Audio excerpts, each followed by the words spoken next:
सुहेल ने जब होश संभाला तो देखा उसका पिता दिन भर इधर उधर घूमता फिरता है, घर का कोई।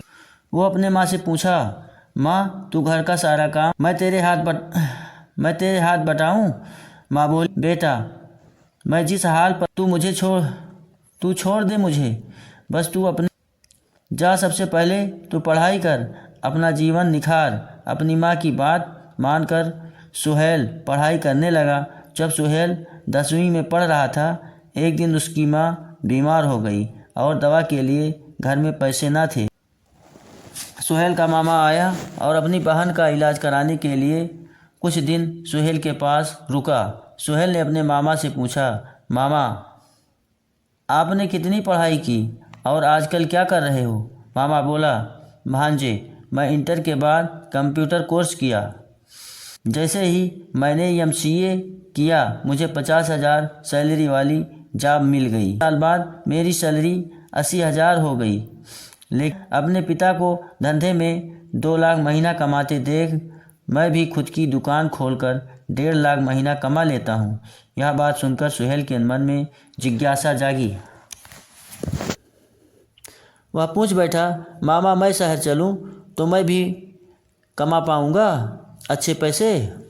मामा बोला, क्यों नहीं? सुहेल बोला, मामा मुझे भी अपने साथ ले चलो ना। यह बातें सुन सुहेल की माँ बोली, अभी उम्र है बेटे, पढ़ ले, अभी से तू क्यों परेशान है पैसों के पीछे? सुहेल ने अपने माँ से विनम्रतापूर्वक बोला, देख माँ, मामा भी पढ़ लिख कर नौकरी छोड़ अपनी खुद की दुकान चलाते हैं, मुझे भी जाने दे, मैं भी अपनी खुद की दुकान खोल लूँगा कभी ना कभी। सुहेल की जिद देखकर उसका मामा बोला, दीदी जाने दे मेरे साथ, मैं इसकी पढ़ाई के साथ साथ कमाने के भी दरवाजे वहाँ पर खुलवा दूँगा। अब मजबूर होकर माँ को हाँ करना ही पड़ा। में मामा ने भांजे का नाम लिखा दिया और उस पर अपने साथ उसके बचे समय को लगवाने लगा। 2 साल बाद जब सुहेल दुकानदारी में माहिर हो गया तो नाना और मामा उसके लिए एक अलग दुकान खुलवा दी। अब सुहेल जी जान लगाकर अपनी दुकान। एक दिन उसके दुकान के सामने से एक अति सुंदर लड़की जा रही थी जो लगभग सुहेल की उम्र की थी। अब सुहेल अपनी दुकान को आनन फानन में बंद कर उसके पीछे जाने लगा ताकि उसके घर का पता लगा सके। जब सुहेल को उसके मकान का पता मालूम हो गया, वह दुकान पर वापस आया और अपनी दुकान से फुर्सत का समय निकालकर उस लड़की को प्रपोज करने चला जाता। सुहेल को वह लड़की इतनी सुंदर लगी कि वह उससे शादी करने का मन बना लिया था, लेकिन उसे क्या पता था कि वह आपकी बेटी है। अमीरी गरीबी की खाई को पाटा नहीं जा सकता। वह बार बार उस लड़की से दोस्ती करने के लिए उसके पीछे जाता। सुहेल की इस से वह लड़की तंग आ गई। उसके मन में सुहेल से छुटकारा पाने की एक युक्ति सूझी। सुहेल ने उसे प्रपोज किया।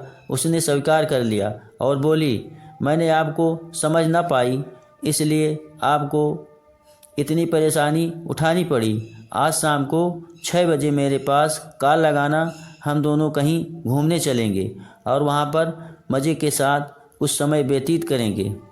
अब सज धज कर शाम को सुहेल कॉल लगाकर उसके पास पहुँचा। दोनों रेस्टोरेंट के एक कमरे में गए।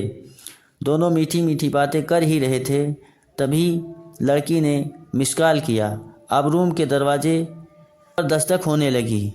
लड़की ने दरवाज़ा खोला, लोग अंदर घुसे और लड़के को मारने लगे। लड़की बोली, इसे इतना मारो कि इसके दिल से इसका भूत उतर जाए। अब सुहेल डर गया और बोला, मारना बंद कर दो, मैं शपथ लेता हूँ यदि मैं दोबारा इसके पास आया तब जो मर्जी मेरे साथ करना, लेकिन मुझे छोड़ दो, मत मारो। जब लोगों ने मारना बंद किया तब तक सुहेल बुरी तरह से जख्मी हो चुका था। कैसे कैसे करके सुहेल अपने मामा के पास आया। सुहेल के मामा सुहेल को देखकर दंग रह गए। फ़ौरन उसे अस्पताल ले गए। जब सुहेल को आराम मिला तब उसके मामा ने जख्मी होने का कारण पूछा। तब सुहेल ने सच सच पूरी बात बता दी। अब सुहेल का मामा एक दिन सुहेल के साथ अपनी बहन के घर गया। वह भी मुंबई में रहती थी। भाई और बहन आपस में सुहेल के एक अलग कमरे में कर रहे थे। उधर सुहेल एक अलग कमरे में बैठकर चाय पी रहा था। तभी सुहेल की नज़र अपने खाला की लड़की पर गई। अब उसकी आंखें खुली की खुली रह गई। खाला की लड़की तो इतनी सुंदर थी कि आज तक सुहेल ने ऐसी खूबसूरती का दिल सातों आसमानों की सैर करने लगा। अब क्या था, कुछ समय बाद सुहेल की खाला और उसकी बेटी सुहेल के पास आए। उसकी खाला बोली, देख बेटा, ये मेरी लड़की है, तुझे पसंद हो तो बोल। अगर पसंद अच्छा है, नहीं तो आज ही ना कर देना, बाद में तड़ांग भड़ांग मत करना। अब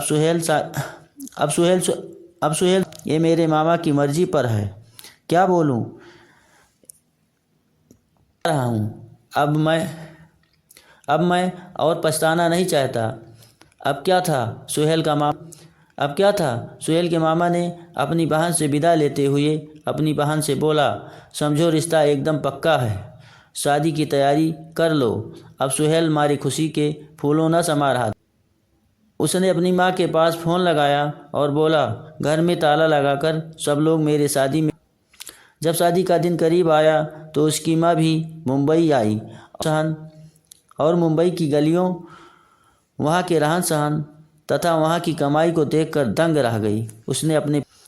वह अपने पिता से बोली, तुम लोगों ने मेरे बेटे की देखभाल करके मुझ पर बहुत बड़ा एहसान किया। इस पर सुहेल का नाना बोला, बेटी, मैं तेरी शादी खेतिहर के घर करके बहुत पछता रहा था। मेरा भाई तेरी परेशानी को जब मुझसे बताया तो मैं बहुत रोया। तू भी मेरी औलाद है, एक काम कर, सुहेल के पास रह। सुहेल अब कमाने लगा है, हम तेरे खेत की देखभाल यहीं से किया करेंगे, तुझे किसी चीज़ की कमी ना होने देंगे। तेरी बहन ने सुहेल के लिए बना बनाया घर खरीद दी है, इससे अब भूल कर भी गाँव ना जाना मुसीबत झेलने।